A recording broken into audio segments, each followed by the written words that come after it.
Hey everybody, I'm going to be reading out of Zero Day, chapter 37. The wind from Marine One's blades lifted Addie's hair and sent it whipping around her face. She should have followed her mother's lead and tucked it into a ponytail. Instead, she was now stuck pulling long black strands from her lip gloss while the White House press corps snapped photos. It was early Saturday morning, and the president was returning from a 2-day economic summit in Brazil, just in time for a huge reception tonight at the White House in Addie's honor.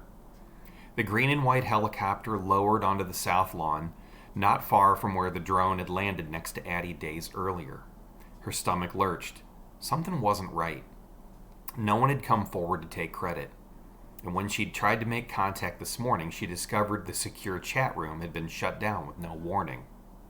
The helicopter's rotor blades spun to a stop straight ahead of the door, and the door opened. The silver stairs dropped down, and the president exited, flanked by white-gloved Marines and followed by staffers typing on their smartphones. The president stopped at the base of the stairs, saluted the Marines, and strode across the lawn to his family. He gathered Mackenzie in his arms and hugged Addie and her mother. "I've missed you so much," he said, tightening his grip around Addie. Click, click, click went the cameras in the background. Everything was a photo op, never a private moment. Addie longed to go back to the shadows and be anonymous again. "I missed you too, Daddy," Mackenzie said, head buried in his shoulder. Liz Webster kissed her husband on the cheek. "Welcome home, hun," she said. "Hope you had a nice trip," Addie said. "I did," the president said, "but it's good to be back." He turned and waved at the photographers and led the family inside. They boarded the elevator and retreated to the relative quiet of the residence. Addie prepared to head back to her room to try and untangle her long hair along with her thoughts. But the president caught her gently by the arm.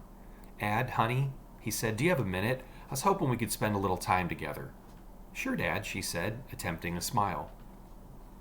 The president gave Liz a knowing nod, concern crinkling the edges of his eyes. Liz immediately took Mackenzie by the hand. "Come on, Mackie Monkey, let's go have a look at your dresses for the party tonight." "I don't want to go to the party tonight," Mackenzie whined. "I want to stay here and show Daddy my new blocks." Addie didn't want to go to the party either. Blocks sounded much better. "Tell you what, Mackie," Liz said. "Why don't we go build something together right now and you can show Daddy later, okay?" "Okay," Mackenzie said with a sigh, "but I still don't want to go to any parties. There are too many people there." "I know, honey," Liz said. "It's just for tonight, and then you won't have to go to another one for a long time, I promise." Liz and Mackenzie headed to the playroom. "Have you had breakfast yet?" the president asked. "Just some coffee," Addie answered. "I figured," the president said. "Me too. Let's go to the kitchen. I'll whip us up something to eat." "You don't have to do that," Addie said. "No," the president said. I want to. I'm hungry. And they never let me cook around here." "Crazy, right? I've literally got my finger on the nuclear button, but apparently I can't be trusted not to burn the house down. Come on, it'll be like the old days." "Ha," Addie said. "Lead the way." She followed him into the kitchen, where he hung his jacket on a chair before taking out containers of flour, milk, chocolate chips, and butter and dumping everything into a mixing bowl. Flour puffed everywhere, coating the countertop, containers, even the president's shirt. He patted himself, spreading more white stuff around. "Are you sure they just don't let you cook because you're a mess? Not because they're afraid you'll start a fire?" Addie said with a small laugh. "You know," the president said, "I think you might be right, although I haven't even started cooking yet." He pulled out a skillet and set it on a burner, cranking up the gas. Addie watched the blue flames licking the bottom of the pan as the president poured in the batter. While it cooked, he pulled 2 plates from the cabinet and set them on the kitchen table with forks and knives on either side. "Have a seat, Peanut," he said. "Do you need some help?" Addie said. "No, I got it down. Go on, sit down." Addie pulled out a chair and sat in front of a place setting. A moment later, the president shuffled over, holding the steaming skillet. With a flick of the spatula, he slid a pancake onto Addie's plate and then one on his own. "Well," he said, smiling, "what do you think? Do I still have my magic touch?" Addie looked down at her plate. A chocolate chip pancake shaped like a bear sat in the center. To her surprise, she choked up a little. a rush of memories overwhelming her all at once. Addie, kneeling on the bar stool in their Clifton kitchen, pouring in the chocolate chips while her dad mixed the batter, decorating her bear with little pats of butter and a syrup shirt. "It's great," she said. "Just how you like it?"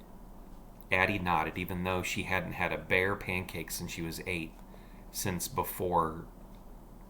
The president hurried to the refrigerator and grabbed syrup and butter, placing them on the table. "Can't forget the accoutrements," he said. Addie smiled sadly. He was trying so hard. Why couldn't she at least pretend to be happy? The president sat down in the chair next to her and dug into his pancake. "Not too bad," he said, "and I didn't burn down the kitchen." "No, you didn't," Addie said as she ate. "This was really sweet. Thanks, Dad." She finished her pancake, wiped away the syrup from the edges of her mouth, and began to stand. The president placed his hand on hers. "Hold on, Peanut," he said. "Don't go just yet. I need to talk to you about something." The sickly taste of pancake rose up in Addie's throat. "Oh, what is it?" Something about the way the president began to link and unlink his fingers made her uneasy. She wasn't sure that she'd ever seen him this nervous, even that night at the Richmond Hilton 10 years ago, when the family had waited for the result of the gubernatorial election in the hotel's ballroom. "There's something you need to know," he said. "I got a call today from the director of the FBI." Sweat began to form along Addie's hairline. The FBI? She was sure she'd been careful, covering her tracks every time that she went online. Had she made a mistake, or was it that busboy? Addie knew something was off, and she took a few shallow breaths, ready to fake a panic attack if she needed to. "Oh? Yeah, I'm not sure how to put this," the president said, "so I'm going to come right out and say it." Addie blinked several times. "Okay." The president put his hand on her knee. "They found the people who held you captive. David and Helene." "What?" The room began to spin. Addie's lungs momentarily forgot how to breathe. She put her hands on her knees and gasped for air. I don't understand." "I know, honey," the president said. "This is all it's just going down so quickly. I only got the call a half an hour ago. I've barely had time to process it myself, but I wanted to make sure that you heard it from me first before it blows up all over the news." "All over the news?" Addie repeated back. "Yes. The FBI is preparing to move in, but they have to plan accordingly because, as you know, there are children in the house, and they have reason to believe a large stockpile of weapons." "The children are in the house?" Addie said, voice quivering. "Yes," the president said, "but don't worry, okay? The FBI is taking every precaution. They will not make a move unless it's safe." "But how can they be sure that they have the right people?" Addie said. "Well, the sketches you provided the Secret Service with are close matches," the president said. "Of course, I'm sure they will need you to make a positive identification, but they have other evidence." "Like what?" The president nodded. "Email communications between some of the remaining members of Judgment Day, from what I understand. The FBI and Secret Service are still very much in fact-gathering mode, but the real kicker is, it turns out Helene Brown has a brother. Half-brother, actually. Guy by the name of Dawson Cooper, who just so happened to work at the governor's mansion as a groundskeeper at the time of your abduction." Whoa. Addie felt lightheaded. She tried to fit the pieces together in her mind, but it was like they all came from different puzzles, locking together and forming a picture that made no sense. The president exhaled.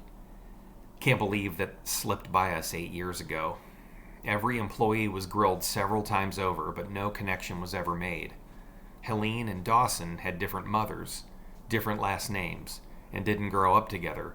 It wasn't even apparent that they knew each other at the time." Addie sucked in a breath.